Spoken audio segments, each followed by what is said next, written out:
नमस्कार मित्रों, क्या हाल चाल। बढ़िया। अडानी एजुकेशन एकेडमी के इस YouTube चैनल पर आप सभी का स्वागत है। आज हम राजस्थान सामान्य ज्ञान की श्रृंखला शुरू करने जा रहे हैं, जिसमें हम सबसे पहले पढ़ेंगे राजस्थान के भूगोल के बारे में। और राजस्थान का भूगोल या किसी भी प्रकार के भूगोल को समझने के लिए हमें सबसे पहले कुछ सामान्य बातों की जानकारी होना आवश्यक है, तो उसके बारे में हम आज चर्चा करेंगे। बिल्कुल जीरो लेवल से इस क्लास को मैं प्रारंभ करने जा रहा हूं। अगर आपको ये सब कुछ आता है तो आप वीडियो की स्पीड बढ़ा के देख सकते हैं, अगर नहीं आता है तो आप मेरे साथ जुड़े रहें। बिल्कुल जीरो लेवल से मैं कक्षा को प्रारंभ करने जा रहा हूं। देखो, ज्योग्राफी समझने के लिए सबसे पहले हमें अक्षांश और देशांतर, इनका ज्ञान होना बहुत आवश्यक है। अक्षांश और देशांतर रेखाओं की जानकारी बहुत ही आवश्यक है, उसके बारे में हम पहले चर्चा करेंगे। देखो, पृथ्वी की अगर हम बात करें, जो पृथ्वी है अपनी, आप सभी जानते हैं पृथ्वी कैसी है, गोल है। इस तरह से ये हमारी पृथ्वी हो गई। अब देखो, इसके बीचों बीच, यानी अगर हम पहली रेखा जो कभी भी खींचते हैं वो हमेशा क्या होती है, 0 डिग्री होती है। अगर यहां मैं एक रेखा खींचता हूं, एक काल्पनिक रेखा, जो कि कौन सी रेखा हो जाएगी, ये 0 डिग्री रेखा हो जाएगी। ये देखो भूमि है। अब ये भूमि दो भागों में बट गई, यानी एक ऐसी रेखा जो भूमि को दो भागों में बांट रही है, तो इस रेखा को अपन बोलेंगे भूमध्य रेखा। भूमध्य रेखा, या इसका एक दूसरा नाम और भी है, विषुवत रेखा। भूमध्य रेखा या विषुवत रेखा। इसने देखो इस पूरे गोले को दो भागों में बांट दिया।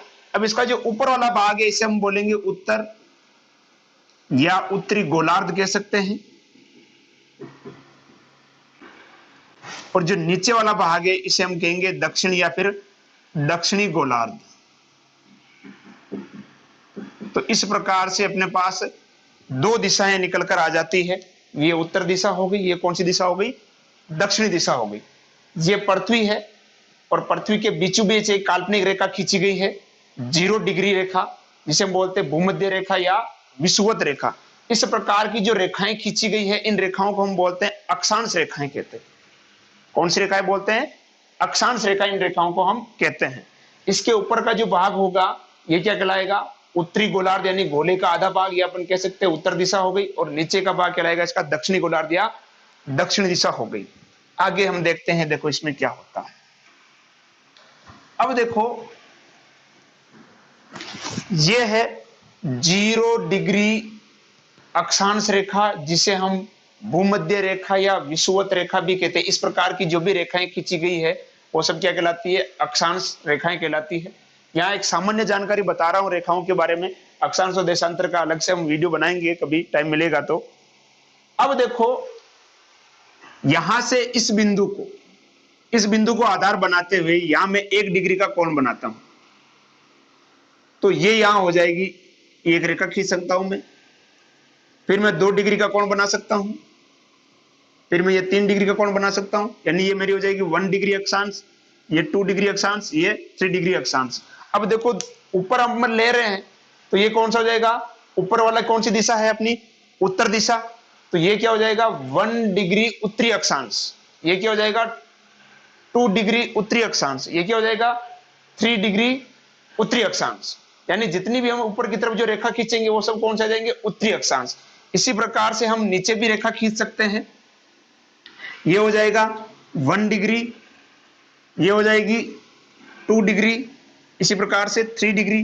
तो नीचे का जो भाग है हम जानते हैं, इसको हम क्या बोलते हैं, दक्षिणी गोलार्ध। तो ये क्या हो जाएगा, 1 डिग्री दक्षिणी अक्षांश, 2 डिग्री दक्षिणी अक्षांश, 3 डिग्री दक्षिणी अक्षांश। इस प्रकार से नीचे 4 डिग्री 5 डिग्री जो भी हो जाए वो दक्षिणी अक्षांश। उसी प्रकार से ऊपर 4 डिग्री 5 डिग्री उत्तरी अक्षांश के तरह से हम इसको बना सकते हैं।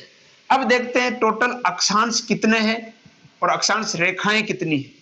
इस प्रकार से मित्रों, अगर हम रेखा बनाएं तो टोटल जो कोण बनेंगे यहां पर, इस प्रकार से बनते बनते यहां तक कुल 90 कोण बनेंगे, और यहां पे भी कुल कितने कोण बन जाएंगे, 90 कोण। यानी टोटल अक्षांश कितने हो जाएंगे, 90 ऊपर और 90 नीचे हो जाएंगे। यानी यहां मैं बात करता हूं अक्षांश की, यानी कुल अक्षांश कितने हैं। तो देखो 90 अक्षांश तो ऊपर हो जाएंगे आपके, 90 डिग्री का कोण ये बन जाएगा लास्ट यहां तक। इस तरह से हम बनाते कितने के, ये वन, इस तरह से ये कोण, तो लास्ट जो कोण बनेगा इस तरह से बनेगा, तो वो हो जाएगा 90 डिग्री का। यानी 90 अक्षांश तो आपके कहां हो गए, ऊपर हो गए। उसी प्रकार से 90 अक्षांश कहां हो गए, नीचे हो गए। तो 90 तो उत्तरी अक्षांश हो गए, 90 दक्षिणी अक्षांश हो गए, और एक ये बचा आपका कौन सा, 0 डिग्री अक्षांश। तो टोटल आपके अक्षांश हो गए 181। टोटल अक्षांशों की संख्या कितनी हो गई, 181 हो गई। अब बात करते हैं अक्षांश रेखाएं कितनी है।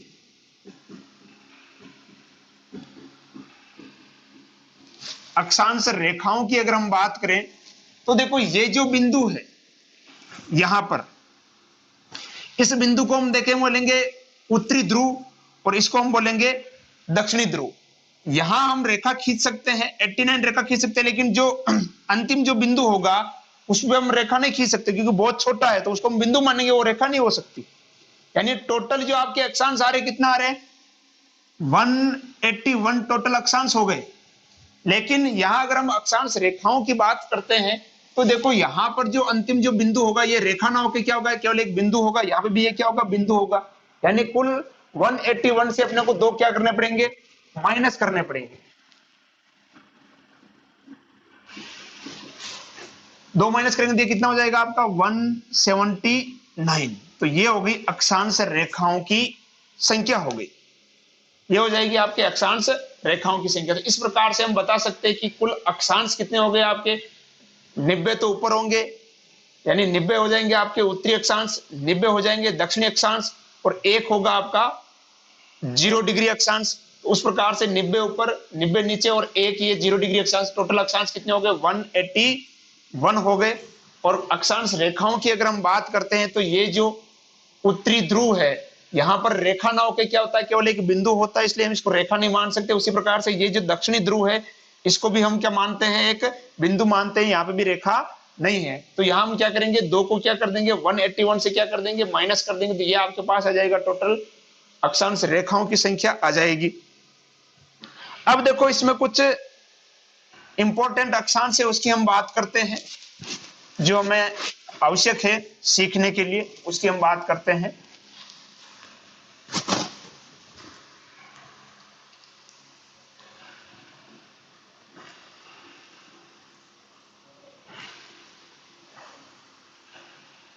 ये हमारी पृथ्वी हो गई, और ये मैं जो रेखा खींच रहा हूं बिल्कुल बीचों बीच, ये है आपकी 0 डिग्री अक्षांश, या जिसे हम बोलते हैं भूमध्य रेखा।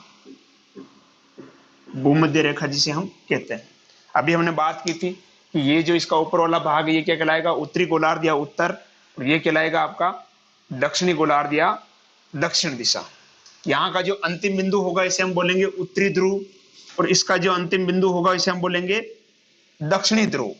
अब देखो यहां अगर एक मैं रेखा खींचता हूं, ये एक रेखा मैं खींचता हूं 23.5 डिग्री, 23.5 डिग्री, ये क्या हो जाएगा, उत्तरी अक्षांश हो जाएगा। उसी प्रकार से नीचे ये खींचता हूं मैं, ये हो जाएगा 23.5 डिग्री दक्षिणी अक्षांश हो जाएगा, 23.5 डिग्री दक्षिणी अक्षांश। ठीक इसी प्रकार से यहां मैं एक रेखा और खींचता हूं ऊपर 66.5 डिग्री, ये क्या हो जाएगा 66.5 डिग्री उत्तरी अक्षांश। उसी प्रकार से एक नीचे रेखा और खींचता हूं मैं 66.5 डिग्री दक्षिणी अक्षांश। अब देखो ये जो रेखा है 23.5 डिग्री उत्तरी अक्षांश, इसका एक नाम है, वो है कर्क रेखा। 23.5 डिग्री उत्तरी अक्षांश को हम क्या बोलते हैं, कर्क रेखा कहते हैं। उसी प्रकार से 23.5 डिग्री दक्षिणी अक्षांश, ये जो नीचे जो रेखा है इसे हम बोलेंगे मकर रेखा।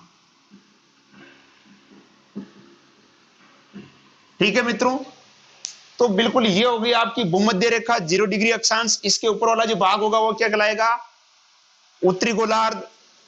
भूमध्य रेखा के नीचे वाला भाग क्या कहलाएगा, दक्षिणी गोलार्ध। इसके भूमध्य रेखा के ऊपर जितनी भी जो हम रेखा खींचेंगे वो सब कौन सी हो जाएगी, उत्तरी अक्षांश, और भूमध्य रेखा के नीचे जितनी भी रेखा होगी वो सब कौन सी हो जाएगी, दक्षिणी अक्षांश। अब यहां हम देख रहे हैं भूमध्य रेखा के ऊपर ये देखो 23.5 डिग्री उत्तरी अक्षांश है। इस 23.5 डिग्री उत्तरी अक्षांश को हम क्या बोलते हैं, कर्क रेखा। ठीक उसी प्रकार से 23.5 डिग्री दक्षिण अक्षांश को हम बोलते हैं मकर रेखा।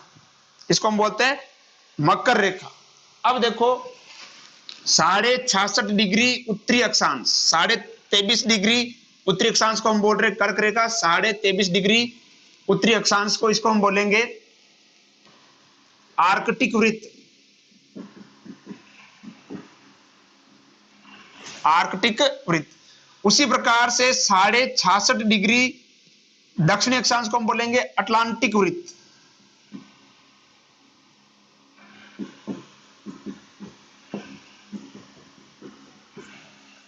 तो इस प्रकार से ये जो प्रमुख अक्षांश है ये हमारे सामने निकल कर आते हैं। भूमध्य रेखा 0 डिग्री अक्षांश, इसके ऊपर वाला भाग क्या कहलाएगा, उत्तरी गोलार्ध, इसके नीचे वाला भाग क्या कहलाएगा, दक्षिणी गोलार्ध।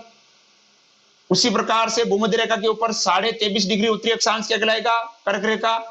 भूमध्य रेखा के नीचे 23.5 डिग्री दक्षिण अक्षांश क्या कहलाएगा, मकर रेखा। उसी प्रकार से भूमध्य रेखा के ऊपर 66.5 डिग्री उत्तरी अक्षांश क्या कहलाएगा, आर्कटिक वृत्त। उसी प्रकार से भूमध्य रेखा के नीचे 66.5 डिग्री दक्षिण अक्षांश क्या कहलाएगा, अटलांटिक वृत्त। तो ये हो गए हमारे अक्षांश रेखाओं के बारे में एक सामान्य जानकारी हमने प्राप्त की। अब देखो, हालांकि ये आपके आवश्यक नहीं है, लेकिन दो जो रेखा होती है, दो अक्षांश रेखा, इनके बीच की जो दूरी होती है वो होती है 111 किलोमीटर। दो अक्षांश रेखाओं के मध्य की जो दूरी होती है वो कितनी होती है, 111 किलोमीटर होती है। तो ये हो गई अक्षांश रेखाओं की सामान्य जानकारी है। केवल राजस्थान ज्योग्राफी में अपने को थोड़ी आवश्यकता पड़ेगी, उसी हिसाब से मैं आपको बता रहा हूं। तो ये आपके समझ में आ गया होगा मित्रों। जो भूमध्य रेखा है इसके ऊपर वाला भाग क्या हो जाएगा, उत्तर। भूमध्य रेखा के नीचे वाला भाग क्या हो जाएगा, दक्षिण। भूमध्य रेखा के ऊपर जितनी भी हम रेखा खींचेंगे वो सब क्या कहलाएगी, आपकी उत्तरी अक्षांश। भूमध्य रेखा के नीचे जितनी भी रेखा हम खींचेंगे वो क्या कहलाएगी, आपकी दक्षिणी अक्षांश। आगे बात करते हैं हम देशांतर के बारे में।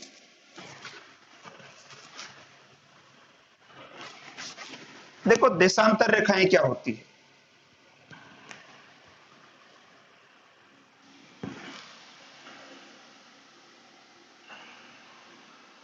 ये हो गई आपकी 0 डिग्री अक्षांश, या जिसे हम बोलते हैं भूमध्य रेखा। ये कौन सा बिंदु था, उत्तरी ध्रुव, और ये हो गया दक्षिणी ध्रुव। इस प्रकार से हम जितनी भी रेखा खींचेंगे वो सब कौन सी हो जाएगी, अक्षांश रेखा। ऊपर खींचेंगे तो उत्तरी अक्षांश, नीचे खींचेंगे तो दक्षिणी अक्षांश। अब देखो यहां से ये उत्तरी ध्रुव है और ये हो जाएगा दक्षिणी ध्रुव।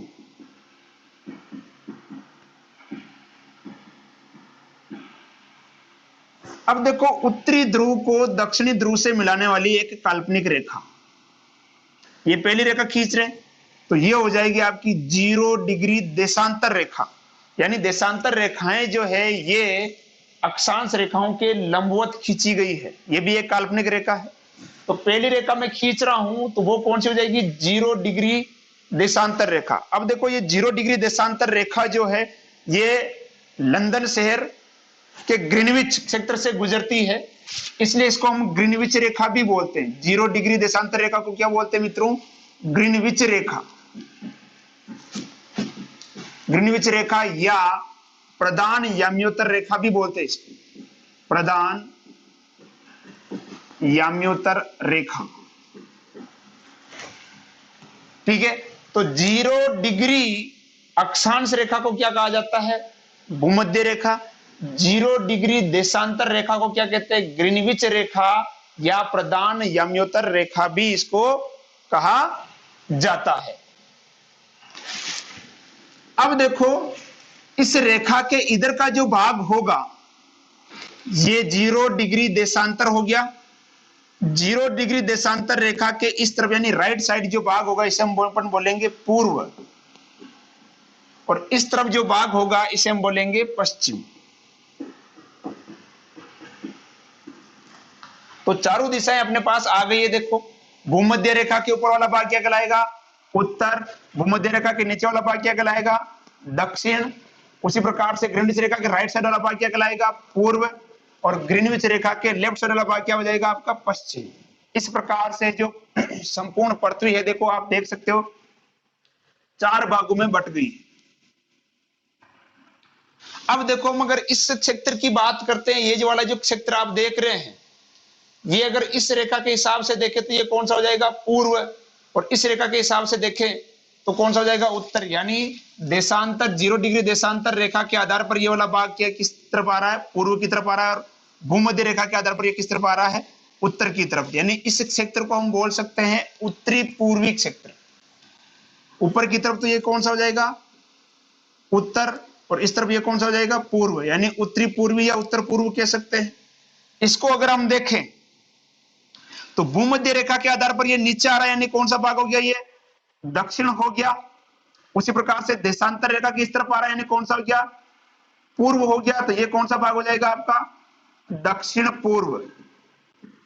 कौन सा भाग हो जाएगा मित्रों? दक्षिण पूर्व।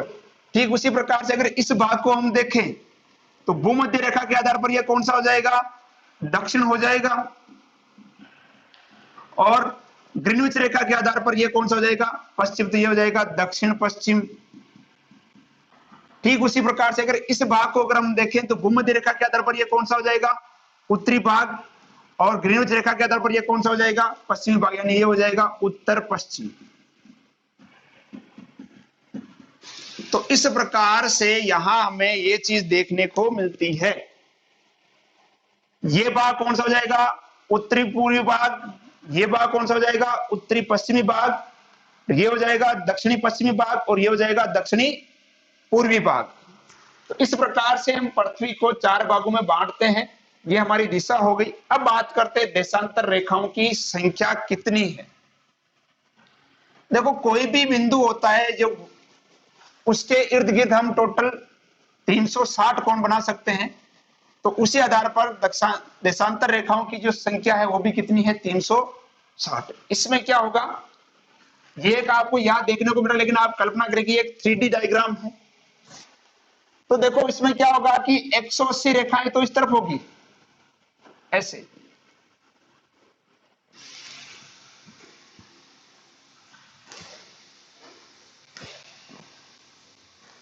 इस तरह से। और 180 रेखाएं इस तरफ होगी।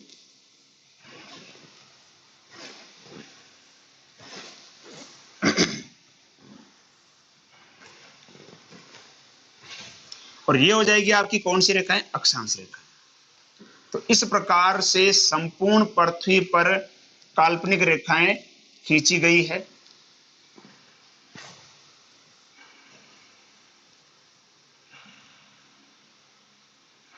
इस तरह का चित्र आप कई बार किताबों में भी आपने देखा होगा।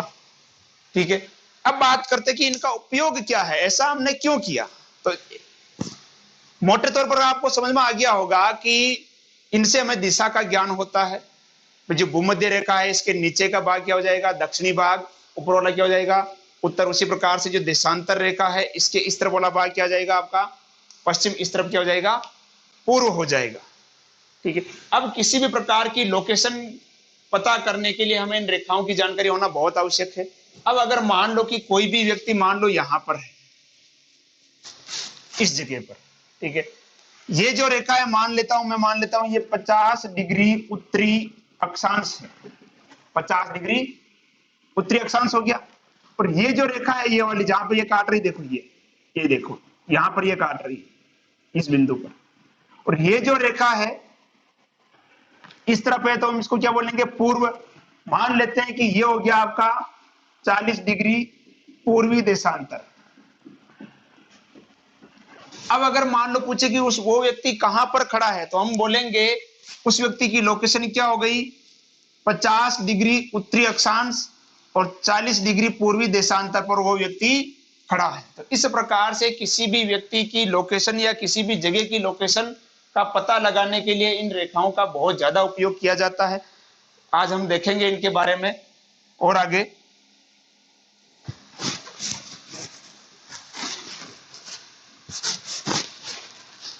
अगर आपको ये सब कुछ आता है तो आप वीडियो की स्पीड बढ़ा के देख सकते हैं, और अगर जानकारी नहीं है तो आप जुड़े रहें, आपके सारे डाउट क्लियर होंगे। अब देखो क्या होता है,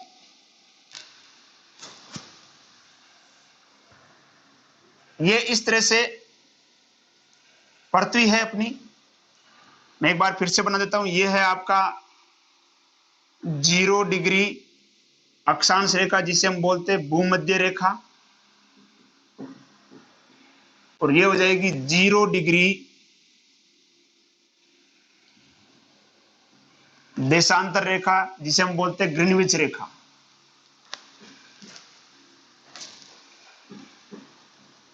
ग्रीनविच रेखा इसे हम कहते हैं, ठीक है। अब देखो, ये तो आपने सुना ही होगा कि पृथ्वी जो है अपनी दूरी पर एक चक्कर लगाने में कितना समय लेती है, 24 घंटे लेती है। पृथ्वी टोटल 360 डिग्री पर घूमती है, तो वो अपन समझते हैं, इसको थोड़ा ध्यान से समझना।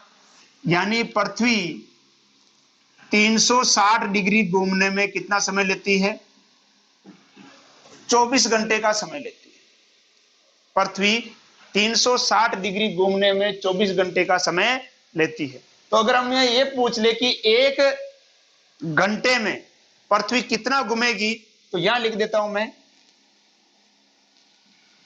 एक घंटे में घूर्णन, यानी पृथ्वी कितना घूमेगी। तो मैं क्या कर सकता हूं, देखो एक घंटे में कितना हो जाएगा, तो 360 बटा क्या हो जाएगा 24, तो ये कितना हो जाएगा 15 डिग्री।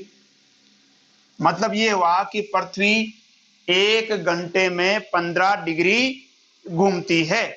या अपन यूं कह सकते हैं कि पृथ्वी 15 डिग्री घूमने में 60 मिनट का समय लेती है। एक ही बात है, एक घंटा लिखो चाहे 60 मिनट लिखो, ठीक है।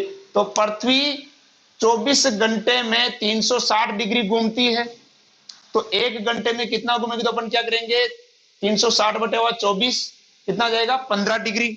यानी पृथ्वी एक घंटे में 15 डिग्री घूमती है, या यूं कह सकते हैं कि 60 मिनट में पृथ्वी कितना घूमती है, 15 डिग्री घूमती है।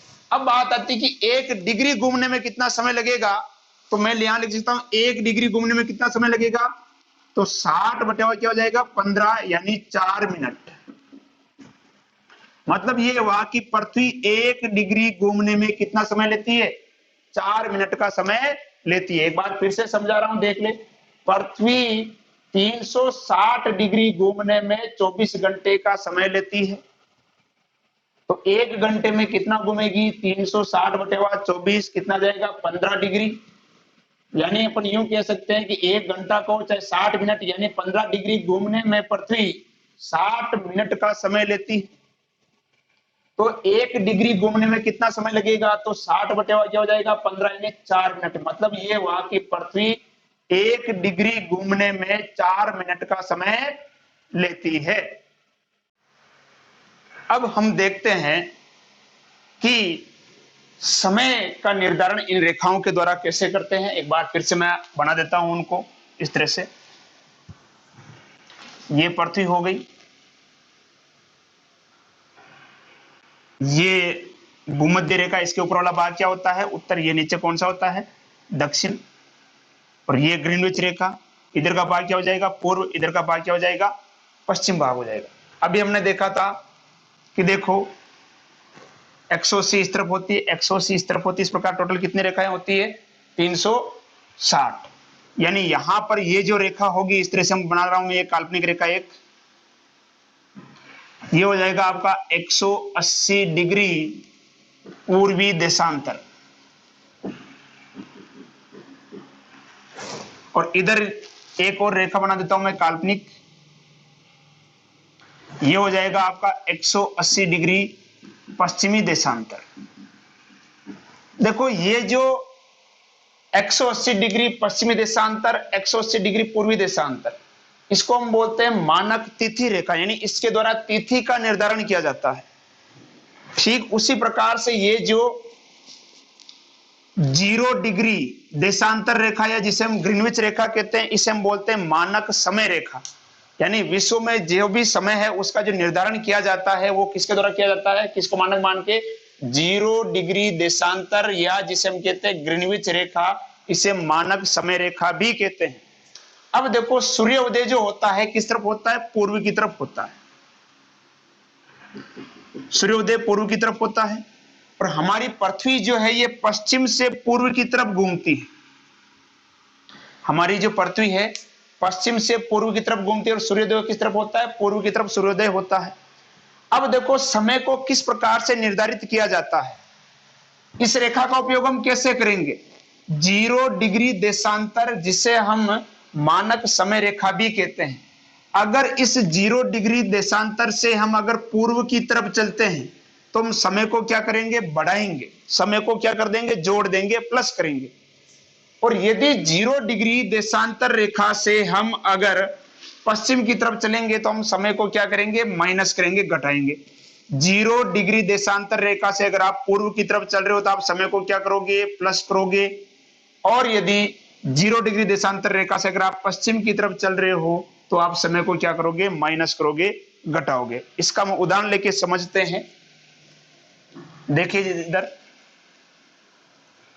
मान लो कि ये हो गया 15 डिग्री किस तरफ है? ये पूर्व की तरफ, पूर्वी देशांतर। ये ले लेता हूं मैं 30 डिग्री पूर्वी देशांतर और ये हो जाएगा 45 डिग्री पूर्वी देशांतर। उसी प्रकार से इधर ले लेता हूं मैं 15 डिग्री पश्चिमी देशांतर, 30 डिग्री पश्चिमी देशांतर और 45 डिग्री पश्चिमी देशांतर। अब एक समझते हैं हम, मान लो कि ये जो ग्रीनविच रेखा है यहां पर रात्रि के 1 बज रहे हैं। रात्रि के कितने बज रहे हैं? 1 बज रहे हैं। तो 45 डिग्री पूर्वी देशांतर पर कोई जगह है तो वहां कितने बजेंगे, या यहां पर कोई शहर है तो यहां क्या टाइम हो रहा होगा? तो हम जानते हैं, देखो 15 डिग्री पार करने में भी अपने देखा था 15 डिग्री घूमने में पृथ्वी को कितना समय लगता है? 1 घंटा लगता है। कितना लगता है? 1 घंटा। समझना ध्यान से। अगर इस ग्रीनविच रेखा पर रात्रि के 1 बज रहे हैं तो यहां कितने बजेंगे? 15 डिग्री आगे बढ़ गया, यानी कितना घंटा बढ़ गया? 1 घंटा बढ़ गया। यानी यहां कितने बज रहे होंगे? 2 बज रहे होंगे। फिर आगे 15 और बढ़ा देते हैं, यहां कितने बज रहे होंगे? 3 बज रहे होंगे। फिर आगे हम देखते हैं यहां कितने बज रहे होंगे? 4 बज रहे होंगे। इसका मतलब यह हुआ कि यदि ग्रीनविच रेखा पर रात्रि का 1 बज रहा है तो 45 डिग्री पूर्वी देशांतर पर कितने बज रहे होंगे? सुबह के 4 बज रहे होंगे। प्लस करना है। हम जानते हैं कि 15 डिग्री जैसे आप आगे जाओगे समय कितना बढ़ जाएगा? 1 घंटा आगे बढ़ जाएगा। फिर जैसे आप 30 डिग्री जाओगे फिर 15 डिग्री हो गया तो कितना बढ़ जाएगा? 2 घंटा। फिर 15 डिग्री 1 घंटा और बढ़ता जाएगा। इस तरह से जैसे जैसे आप 15 डिग्री आगे बढ़ते जाओगे समय में 1-1 घंटे की क्या होती जाएगी? वृद्धि होती जाएगी। अब हम बात करते हैं यहां पर कि 45 डिग्री पश्चिमी देशांतर, यहां क्या समय होगा? यहां हम क्या करेंगे? समय को क्या करना है? माइनस करना है। यानी अगर यहां रात्रि के अगर मान लो 1 बज रहे हैं तो हम इस तरफ आएंगे तो 15 डिग्री चले तो 1 घंटा क्या कर दो? माइनस कर दो। तो यहां कितने बज रहे होंगे? 12 बज रहे होंगे। फिर 15 डिग्री चले यानी 30 डिग्री पर आ गए, यहां कितने बज रहे होंगे? 11 बज रहे होंगे। और फिर यहां और माइनस कर दो, यहां कितने बज रहे होंगे? 10 बज रहे होंगे। ठीक है। तो इस प्रकार से हम क्या कर सकते हैं? समय का पता लगा सकते हैं कि किसी भी देश में क्या समय हो रहा होगा।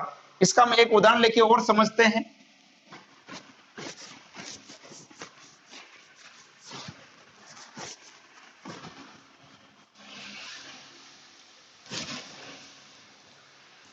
अब देखो हम पता लगाते हैं, देखते हैं। एक कोई शहर है जो 30 डिग्री पश्चिमी देशांतर पर स्थित है और यहां कोई कोई क्रिकेट का मैच हो रहा है और समय बज रहे हैं शाम के 4 बज रहे हैं। शाम के 4 बजे यहां पर कोई क्रिकेट का मैच शुरू होता है। कहां पर है ये? 30 डिग्री पश्चिमी देशांतर पर। और एक शहर है वो ले लेते हैं हम 30 डिग्री पूर्वी देशांतर। तो यहां इस क्रिकेट मैच का प्रसारण कितनी बजे हो रहा होगा? यदि 30 डिग्री पश्चिमी देशांतर पर कोई शहर है जहां पर क्रिकेट का मैच चल रहा है, समय हो रहा है शाम को 4 बज रहे हैं, तो उसी समय 30 डिग्री पूर्वी देशांतर पर क्या समय हो रहा होगा? तो इसे हम सीधा सा पता लगा सकते हैं। देखो, आप चाहो तो गुणा करके भी निकाल सकते हो या फिर डायरेक्ट अपन पता लगा सकते हैं। देखो यहां पर ये हो जाएगा आपका 0 डिग्री ग्रीनविच रेखा। अब 30 डिग्री से हम आगे चले 15 डिग्री, तो यहाँ 4, तो यहाँ देखो अब इस तरफ चलेंगे हम, तो समय को अपने को क्या करना है? प्लस करना है। जैसे आप पश्चिम से पूर्व की तरफ जाओगे, समय को क्या करना है? आपको जोड़ना है। अगर यहाँ 4 बज रहे तो यहाँ कितने बजेंगे? 5 बजेंगे। फिर 15 डिग्री आ जाओ, यानी ग्रीनविच रेखा पर कितने बज रहे हैं? 6 बज रहे हैं। फिर आगे चलो, यहाँ पर 15 डिग्री, यहाँ कितने बज रहे हैं? 7 बज रहे हैं। और यहाँ कितने बज जाएंगे? 8 बज जाएंगे। इसका मतलब ये हुआ कि यदि 30 डिग्री पश्चिमी देशांतर पर शाम को 4 बजे अगर किसी क्रिकेट मैच का प्रसारण हो रहा है, तो वही मैच या उसी मैच का प्रसारण 30 डिग्री पूर्वी देशांतर पर कितने बजे होगा? 8 बजे होगा। इस प्रकार से हम ये पता कर सकते हैं। अब हम बात करते हैं भारत की समय रेखा के बारे में। अगर हम भारत की समय रेखा की बात करते हैं,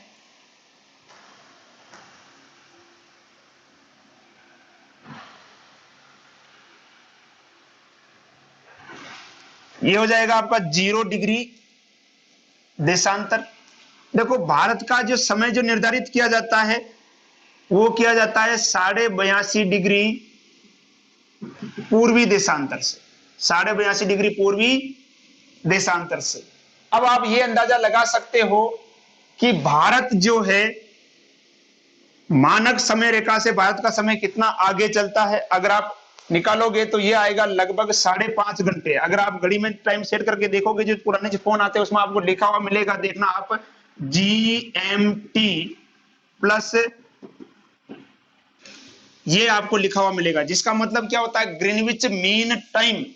ग्रीनविच मीन टाइम यानी ग्रीनविच रेखा से या 0 डिग्री देशांतर से भारत का जो समय है वो 5.5 घंटे आगे चलता है। आप अपने मोबाइल में चेक कर सकते हो, वहां आपको ये मिल जाएगा, या आप गूगल मैप में या वर्ल्ड क्लॉक अगर आप खोल के देखोगे तो वहां भी आपको यही मिलेगा, GMT प्लस 5.3 यानी 5 घंटे 5.5 घंटे भारत का जो समय है वो ग्रीनविच रेखा से आगे चलता है। तो ये एक सामान्य जानकारी हमने देखी थी।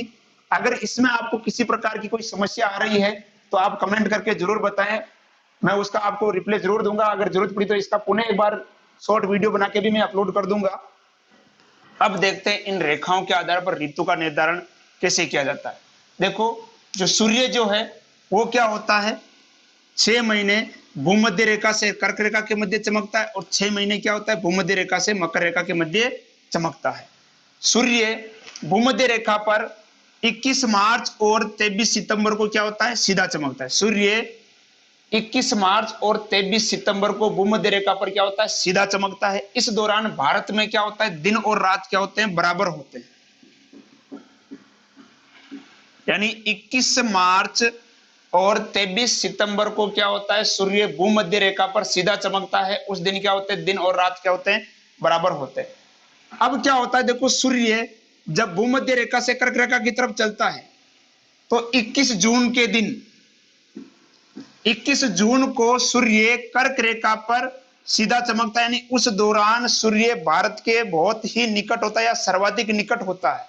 21 जून को सूर्य कर्क रेखा पर सीधा चमकता है, तो इस दिन क्या होता है? भारत में क्या होता है? सबसे बड़ा दिन होता है और सबसे छोटी क्या होती है? रात होती है। और इसी दिन मकर रेखा पर क्या होता है? क्योंकि यहां पर देखो ये सबसे दूर हो गया, तो मकर रेखा पर यहां पर क्या होता है? सबसे छोटा तो क्या हो जाएगा? दिन हो जाएगा और सबसे बड़ी क्या हो जाएगी? रात हो जाएगी। और सूर्य क्या होता है? 22 दिसंबर को 22 दिसंबर को मकर रेखा पर सीधा चमकता है, जिसकी वजह से देखो दूरी क्या हो जाती है? बढ़ जाती है। तो 22 दिसंबर को भारत के अंदर क्या होता है? रात तो क्या होती है? सबसे बड़ी होती है और दिन क्या होता है? सबसे छोटा होता है। तो इस हिसाब से हम बता सकते हैं। देखो, भूमध्य रेखा पर 21 मार्च और 23 सितंबर को भूमध्य रेखा पर सूर्य सीधा चमकता है, तो इस दौरान भारत में क्या होता है? दिन और रात क्या होते हैं? बराबर होते हैं, जबकि 21 जून को सूर्य कर्क रेखा पर सीधा चमकता है तो वो भारत के सबसे निकट होता है, जिसके कारण भारत में सबसे बड़ा दिन और सबसे छोटी रात होती है। और 22 दिसंबर को सूर्य मकर रेखा पर सीधा चमकता है, जिसके कारण क्या होता है, भारत में सबसे बड़ी रात और सबसे छोटा दिन होता है। तो यहां हम कह सकते हैं कि देखो सूर्य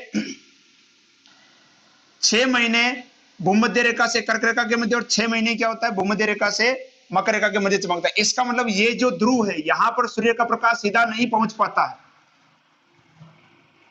ध्रुव पर सूर्य का प्रकाश सीधा नहीं पहुंच पाता है, जिसके कारण यहां पर क्या होता है, मौसम हमेशा क्या रहता है, ठंडा रहता है। तो आपने कई बार पढ़ा भी होगा कि ध्रुवों पर क्या जमी रहती है, बर्फ जमी हुई रहती है। तो ये एक हमने अक्षांश और देशांतर रेखाओं की एक सामान्य जानकारी देखी है। आगे हम देखते हैं राजस्थान के संदर्भ में इनका उपयोग हम किस प्रकार से कर सकते हैं, राजस्थान की स्थिति के निर्धारण में इन रेखाओं का हमारे लिए क्या क्या उपयोग है उसके बारे में हम आगे देखते हैं। तो हम इन रेखाओं के आधार पर हम देखते हैं राजस्थान की जो स्थिति है वो क्या है। तो मैंने टॉपिक डाला है राजस्थान स्थिति एवं विस्तार। अब हम राजस्थान की ज्योग्राफी यहां पर शुरू करने जा रहे हैं। तो देखो राजस्थान की स्थिति को हम 3 संदर्भ में देखेंगे कि विश्व में राजस्थान की क्या स्थिति है, एशिया में राजस्थान की क्या स्थिति है और भारत में राजस्थान की क्या स्थिति है। अब देखो अगर विश्व में अगर हम बात करें, आपने छोटी क्लासों में पढ़ा होगा कि जो कर्क रेखा जो है भारत को 2 भागों में बांटती है, यानी भारत के बीचों बीच गुजरती है। तो ये मैंने एक छोटा सा रफली नक्शा बनाया है भारत का, जिसके बीचों बीच देखो ये कर्क रेखा गुजर रही है और यहाँ पर ये जो लाल लाल है ये अपना क्या हो गया, राजस्थान हो गया। ठीक है, तो ये जो भाग है कौन सा है आप जानते, देखो ये कौन सी रेखा हो गई, देशांतर रेखा हो गई। और देशांतर रेखा के इस तरफ का भाग कौन सा होता है, पूर्व होता है। ठीक है, और ये कौन सी रेखा हो गई, भूमध्य रेखा। भूमध्य रेखा के ऊपर वाला भाग क्या कहलाएगा, उत्तर। यानी ये जो स्थिति है कौन सी है, उत्तरी पूर्वी। यानी विश्व में जो भारत है, भारत विश्व में कहां पर है, उत्तरी पूर्वी भाग में है। तो राजस्थान भी क्या हो जाएगा, उत्तरी पूर्वी भाग में। यानी विश्व में राजस्थान की स्थिति क्या हो जाएगी, विश्व के संदर्भ में अगर अपन देखें तो विश्व के संदर्भ में राजस्थान की स्थिति क्या हो जाएगी, उत्तरी पूर्वी। ठीक है, दूसरा हम देखते हैं एशिया में राजस्थान की क्या स्थिति होगी। देखो एशिया की अगर हम बात करें इस प्रकार से कि मैं रफली अगर मान लो मैं बनाता हूं, तो एशिया में राजस्थान, तो भारत जो है ये कुछ इस प्रकार से इस स्थिति में है। अब अगर इसको हम 2 भागों में बांटते हैं तो ये जो स्थिति आ रही है कौन सी आ रही है, देखो दक्षिणी पश्चिमी।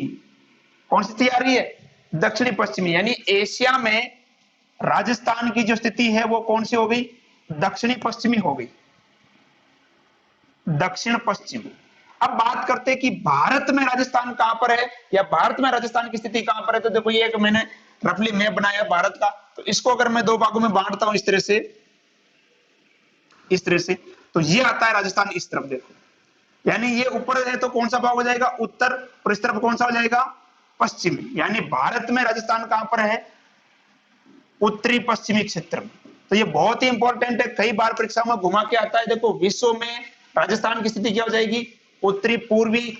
एशिया में राजस्थान की स्थिति क्या होगी, दक्षिणी पश्चिमी।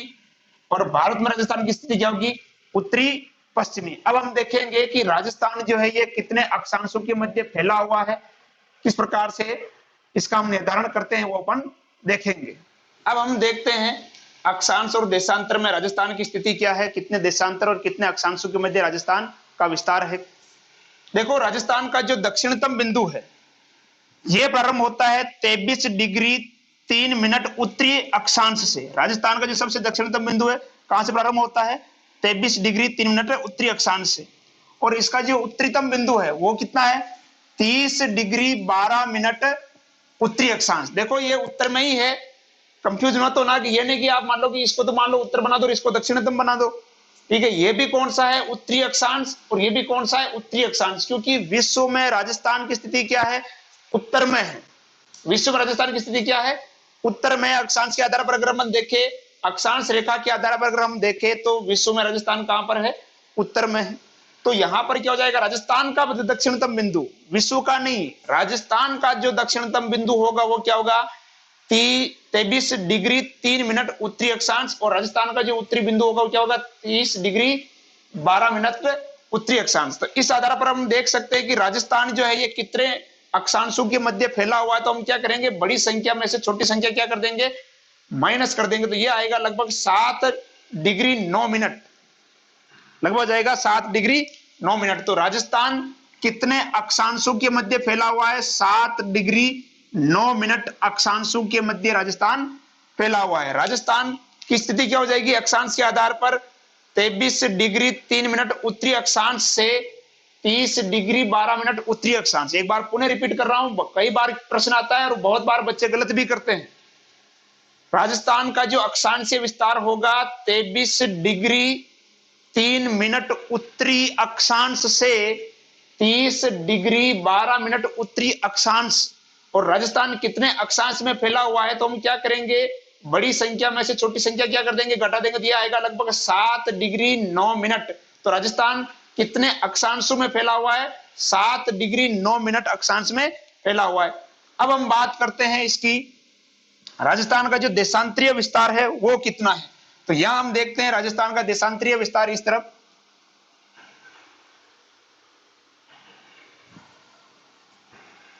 ये है 69 डिग्री 30 मिनट, और इधर है आपका ये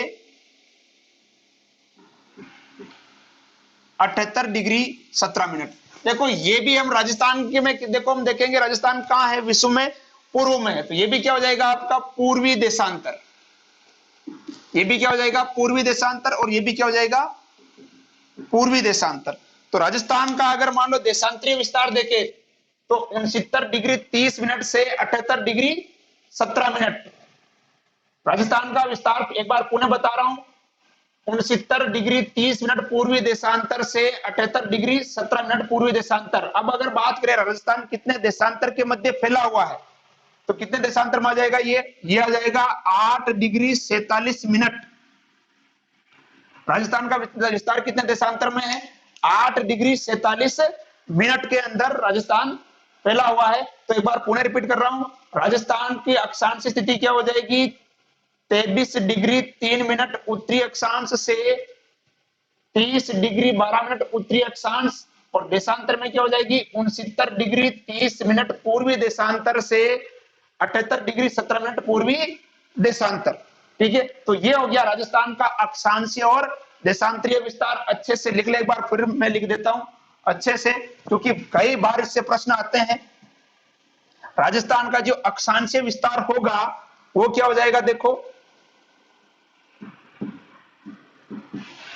अक्षांश में अगर हम देखें राजस्थान का 23 डिग्री 3 मिनट से 30 डिग्री, या यहां पर लिख देते 23 डिग्री 3 मिनट उत्तरी अक्षांश से 30 डिग्री 12 मिनट उत्तरी अक्षांश।